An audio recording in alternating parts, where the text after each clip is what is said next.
Each year in the United States, thousands of major crimes go unsolved. When the case has gone cold and police have nowhere to turn, they seek assistance from the public. This is a program dedicated to solving these cases. This is Crime Stoppers Case Files. Good evening, and welcome to another Northeast Ohio edition of Crime Stoppers Case Files. I'm Bob France. There are over 1,400 Crime Stoppers organizations operating around the world. These organizations empower citizens like you and me to become directly and anonymously involved in fighting crime in our communities. We see the positive impact of this every day right here in Northeast Ohio. Crime Stoppers is an important law enforcement tool, a proactive approach to removing dangerous criminals from the streets and making them safer for everyone. Each week on this television program, we'll share facts with you from unsolved cases, and you'll have an opportunity to submit information that may help investigators, possibly earning yourself a cash reward in the process without ever having to give your name. Our first case this evening occurred on April 26, 2007, when 29-year-old Jermayne Mitchell was shot and killed near his apartment in Euclid.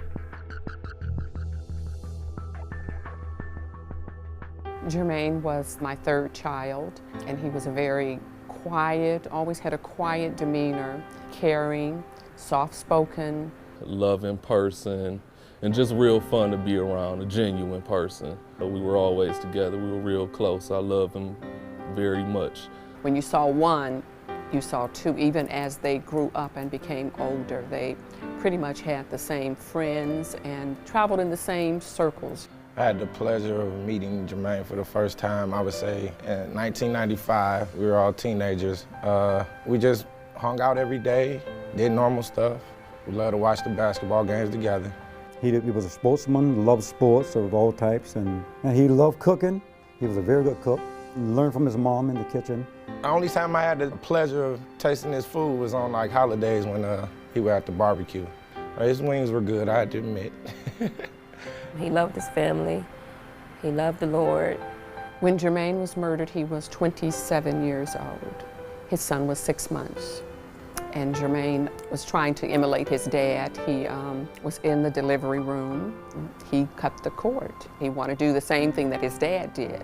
And that was one of the highlights of his life, except seeing that baby come out, and they had a son, Kyle Mitchell. This is Kyle Jermayne Mitchell. This is his son. And at 6 months, he lost his dad. He was murdered. And he didn't want to name his son a junior, but after he was born and he saw how much he looked so much like him, he said, oh, I should have named him a junior. But at least he has his name, only it reversed. His name is Kyle Jermayne Mitchell. So he still carries his dad's name. And we just doing our best to keep Jermayne alive, just for the simple fact from telling all the positive stories and who he was and all the things he accomplished and would have accomplished if he was still here. 911, what is your emergency? I just heard gunshots. On Knuth, yeah, we're already on our way. Do you know anything more? Yeah, the boy's on the ground. Where is the boy on the ground at? 1553 Knuth Ave. Okay, in front or back? In the front. Okay, we're going to get an ambulance and the police over there right now. Okay. It was a Thursday night, April 26th, 2007. Jermayne Mitchell was watching TV inside his apartment with his longtime childhood friend. They were watching the basketball game and decided to go out and get something to eat. They exited Jermayne's apartment and they walked up Knuth Avenue with the intention of going to KFC, located at the intersection of East 260th and Euclid Avenue and Knuth. When they walked up to the restaurant, they realized it was closed, decided to go across the street, get to another restaurant, decided against it, walked into a Shell station. We also have surveillance video from the Shell gas station that shows Jermayne walking from KFC across the street, Euclid Avenue, and then coming back into the gas station where Jermayne buys a Black and Mild. Both Jermayne and his friend then exit the gas station and leave the view of the camera. At that point, they're walking down Knuth back towards the apartment where the shooting occurred. At this point, Jermayne's friend saw a female walking on the other side of the street, decided to cross the street and start a conversation with her. At that very moment, They heard gunshots, turned around and saw Jermayne fall to the ground. The friend and the female took off running from the area at this point. When he came back, police were arriving already. Jermayne was on the ground. He was later pronounced dead at Huron Road Hospital, where he was transported to. That evening, I call it the night from hell, one of the worst nights. And I was walking around in a trance because it's like, okay, I was in a bad dream and I'm gonna wake up and everything is gonna be the way it was. But unfortunately, that's not the way it was. It was the truth. I've lived in Euclid almost my whole life, since 1985. That type of thing don't happen out there. And it took a long time to really understand and accept what happened. If you still want to say I accepted it, in a sense I did, in a sense I still don't, because I don't understand it. We'll be back with more on the murder of Jermayne Mitchell when we return.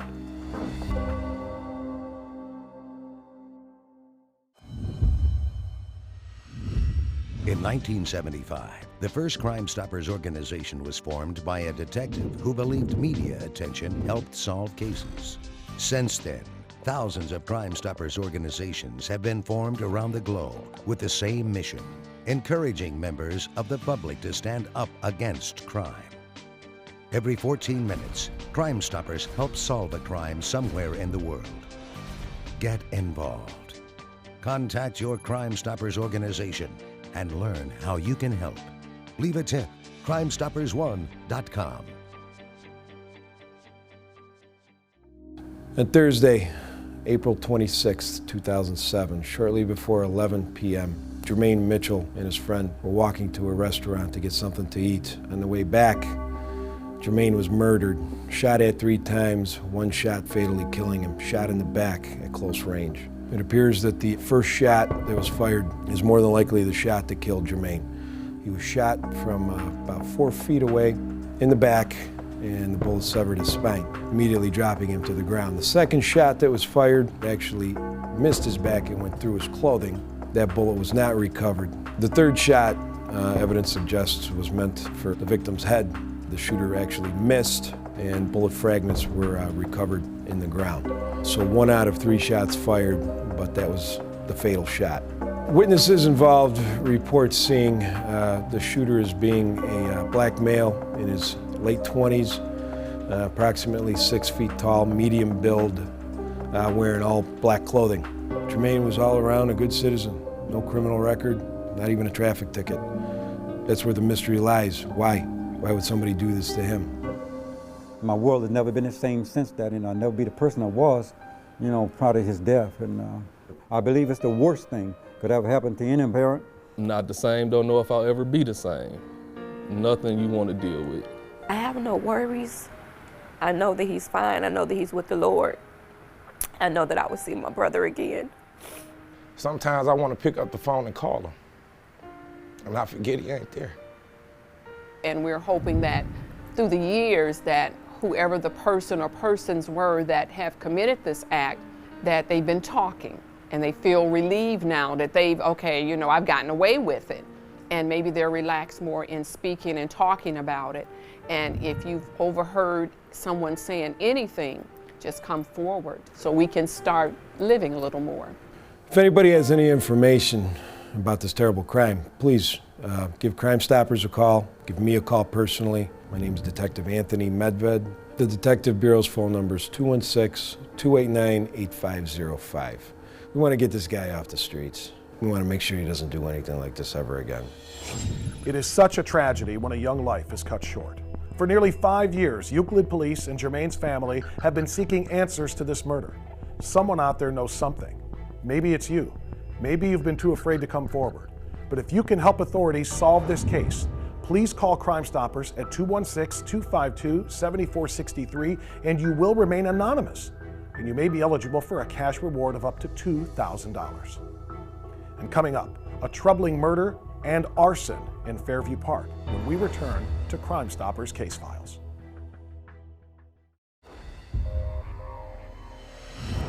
On August 29, 2007, the Fairview Park Fire Department responded to a house fire on West 220th. Inside, they found the body of 67-year-old Gwen Bewley. lying among the charred ruins of her own kitchen. Here's the story. My mom was only 67. She was very adventurous. She liked to golf. She was on a golfing league. She liked to skate every day. She was taking skating lessons, roller skating lessons. She was just very active. She loved to go dancing. She was very close with her only sister, Carol, our Aunt Carol. We just always had all the holidays together. My mom was just always trying to keep the family together. Had a lot of parties in the backyard. Gwen was 67 years old, sort of a free spirit. She had 3 daughters. She was a mother, a grandmother, and a friend to a lot of people. And I know that she retired as a clerk from a drugstore. She was working 3 jobs at one time just to make ends meet. Very independent. Got divorced from my dad when I was about 18. Neither of my parents ever remarried, but she dated, and nothing ever worked out to get remarried. But she just lived life to the fullest, and she just enjoyed herself. And she would have lived to be 100. She had more energy than 2 40-year-olds put together. She went parasailing, which I'd never do. But she was just beginning to enjoy retirement when her sister passed away on September 11th, 2006. We were still trying to get through our aunt's death. And I heard about my mom. She should still be here. 911, what's your emergency? House fire. Where at? 4319 West 220th Street. We're right across from the new school. Okay, I'm going to transfer you to fire. Stay on the line, okay? Okay.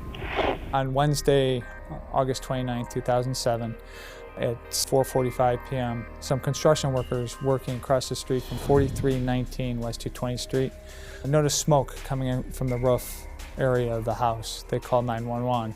I was on patrol in my police car. I got there in about 45 seconds. When I pulled up, I saw the smoke coming out of the top of the house. As I was approaching the house, a neighbor came next door and I said, "Is anybody inside?" He looked at the driveway, saw that the resident's car was in the drive. Said, "My guide Gwen, I think she's in the house." Firefighters from Fairview Park and 6 other communities showed up and put the fire out. When the fire was extinguished, they discovered a body of a female in the kitchen of the house, who was later identified as the homeowner, Gwen Bewley. They determined that her death was a homicide by violent means. She left roller skating classes at about 1:40 in the afternoon. We know she made it home because she had a phone conversation with a friend about 2:05. What happened between 2:05 and the time that the fire was discovered, which was 4:45, we're not sure. We do believe that whoever is responsible was let in, that she was familiar with this person, that she let that person in the house.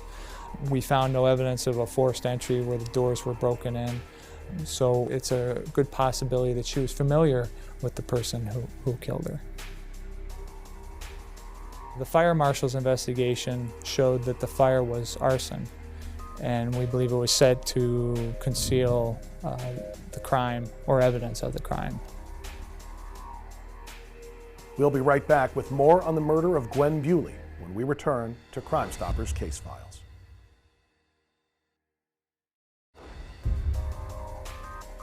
Welcome back to Crime Stoppers Case Files. We now return you to the story of the murder of 67-year-old Gwen Bewley. On August 29, 2007, at 4:45 p.m., Fairview Park Police and Fire went to a house fire at 4319 West 220th Street in Fairview Park, where we discovered the body of Gwen Bewley. The fire marshal's investigation showed that the fire was arson. They determined that her death was a homicide by violent means, and we believe it was set to conceal the crime or evidence of the crime. The fire was set approximately when a new school right across the street, Gillis Suite, was letting out. So we would think that there were some people in there that might have seen something or know something. Gwen was last seen alive about 1:40 that afternoon at a roller rink in Brook Park, Ohio. She had a phone conversation with a friend about, I think it was 2 o'clock, from her house. So if anybody would have any information, we would like some help in solving this case. I didn't want to believe it. I just in shock. I tried to think that, was there a coffee pot or faulty wiring or something. Then later on I learned that there was no smoke in her lungs. It was considered a homicide, an arson, and we're left wondering who did this to her. There's been no suspects named. We just would like anyone to come forward with information that would help this case and help our family have some closure and justice for my mother. In Fairview Park, we have a murder about once every 10 years, if that. We're really looking to solve this. It's not something that happens every day in our city, and we're doing everything we can to solve this. Just any kind of information would be helpful. I just don't want to see this happen to anyone else. And I pray to God that there's some justice out there for my mother, and that whoever did this is punished to the fullest extent of the law. Because Gwen was loved by many, and we really want to solve this case, so we're really looking for your help. In addition to the Crime Stoppers reward, there's also a reward available through the Ohio State Fire Marshals to help solve the arson. You take your mother for granted, and you just don't ever think that anything like this would ever happen to one of your relatives, especially your mother. It's not like, my mother was sick and I was able to cope with her sickness. I mean, she was just taken. And you don't get to say goodbye. She's just taken. In September 2007, a 58-year-old Fairview Park resident was arrested for using Gwen's credit cards after her death. In January 2009, he was sentenced to 3.5 years in prison for the theft. But so far, no one has been charged with her murder. Everyone loved Gwen, from her roller skating pals to her children and her grandkids. She is sorely missed. And if you have any information that could help Fairview Park Police or county prosecutors find justice for Gwen Bewley's family, call Crime Stoppers at 216-252-7463. You can remain anonymous, and you will be eligible for a cash reward of up to $2,000. On July 2nd, 2010, 20-year-old Joshua Browning allegedly shot 23-year-old Brian Mcgrady in an act of retaliation and mistaken identity. Early Friday morning on July 2nd, 2010, the victim, Brian Mcgrady, was at the home of one of his friends at 3185 West 44th Street. They were sitting on the porch, just enjoying the evening. About 2 o'clock in the morning, the suspect approached on foot, made some small talk with Brian and his friends. He asked him what time it was. He asked him if they had a light.